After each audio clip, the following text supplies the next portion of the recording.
Outgoing President Muhammadu Buhari, in his last nationwide broadcast in office on Sunday, claimed he has given poor Nigerians the opportunity and ability to earn a living. President Muhammadu Buhari, who came into power on May 29, 2015 with the campaign promise to make a change in Nigeria, is considered by many local and international news media editorials including BBC as the worst president in the history of the country.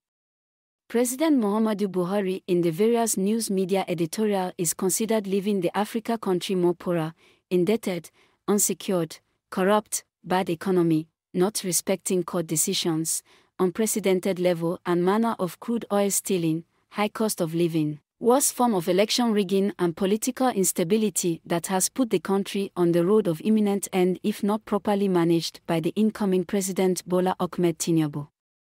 Under President Muhammadu Buhari government, different groups have hoisted their flags and gained more attention like never before to be separated from Nigeria.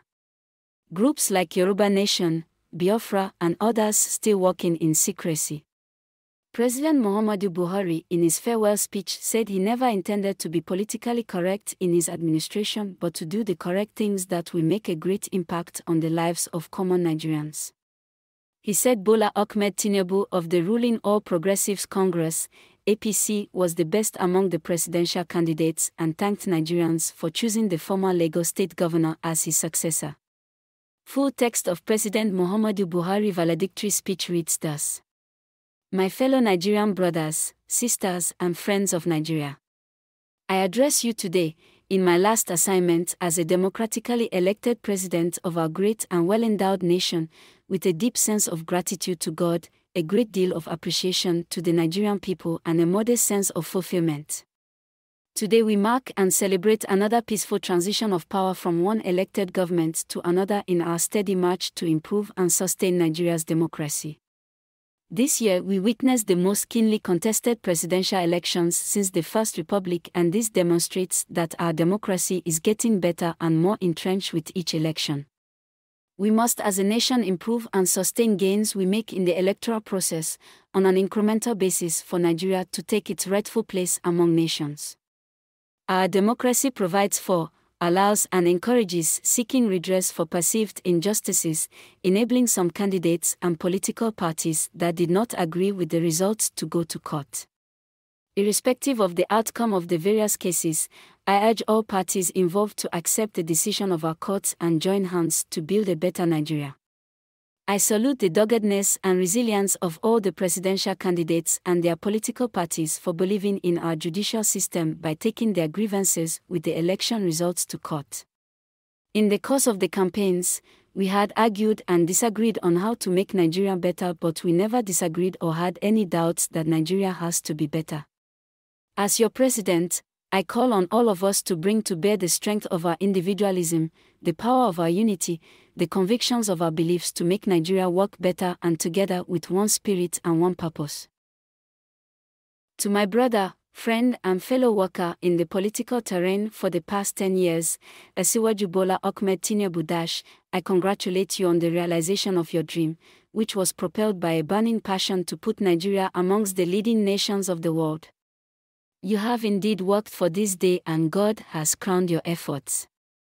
I have no doubt that your passion for excellence, reliance on competence, fairness in relationships, commitment to equity, loyalty to the country and desire for Nigeria to be globally relevant would come true for you, under God's guidance, as you lead our country to levels higher that I am living.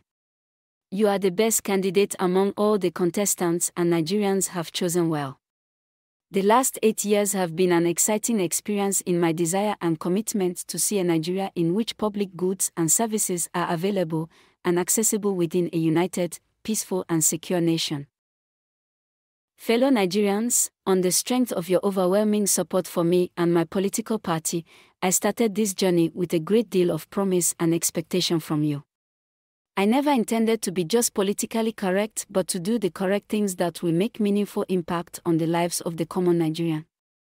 This high expectation was not misplaced because, like the ordinary Nigerian, I had grown tired of watching the country progressively moving away from the path of correctness.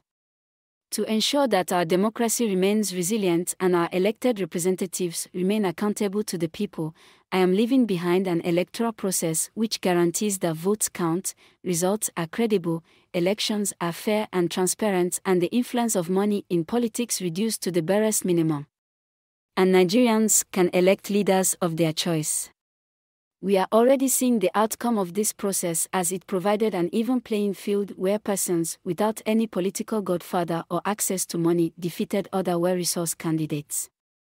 The Nigerian economy has become more resilient due to the various strategies put in place to ensure that our economy remained afloat during cases of global economic downturns. You would all recall the supply chain disruptions and economic downturn that the world witnessed between 2020 and 2022 as a result of the COVID-19 pandemic. The deftness of our response to the pandemic still remains a global best practice. Furthermore, we increased the ability of the poor and rural Nigerians to earn a living, provided more food for millions in our villages, and gave our women opportunities to earn a living. Young men and women in urban centers were also supported to put their skills into productive use. Our administration also provided an enabling environment for the private sector to engage in businesses for which their return on investments is guaranteed. The private sector proved a strong partner in our drive to build a resilient and sustainable economy, as evidenced by the growing number of turnkey projects in various sectors of the economy. In the course of revamping the economy, we made some difficult choices, most of which yielded the desired results. Some of the measures led to temporary pain and suffering, for which I sincerely apologize to my fellow countrymen, but the measures were taken for the overall good of the country. Mindful of the need to ensure adequate infrastructure to drive economic growth, we completed age-long projects and processes, notably amongst which are the Petroleum Industry Act, completion of some power projects, completion of the Second Niger Bridge, and various important roads linking cities and states. Our battle to ensure that all Nigerians live in a safe and secure environment has achieved considerable results. As I complete my term in office, we have been able to reduce the incidences of banditry, terrorism, armed robbery, and other criminal activities considerably. To sustain the gains made so far, I call on all Nigerians to be more vigilant and support the security agencies by ensuring that our values defined by being your brother's keeper govern our actions.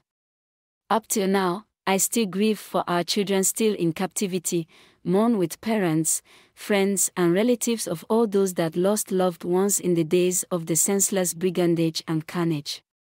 For all those under unlawful captivity, our security agencies are working round the clock to secure their release unharmed.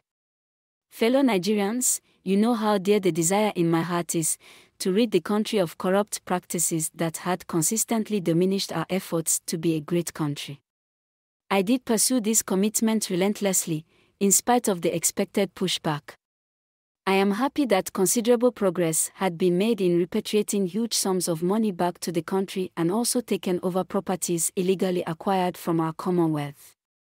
To improve service delivery, we began the implementation of a number of reforms aimed at producing an efficient, productive, incorruptible, and citizen-oriented, epic, federal civil service, and the results are beginning to show.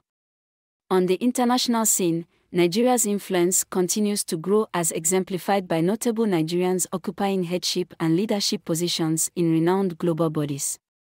Our democracy is built on and continues to thrive on the principles of separation of powers.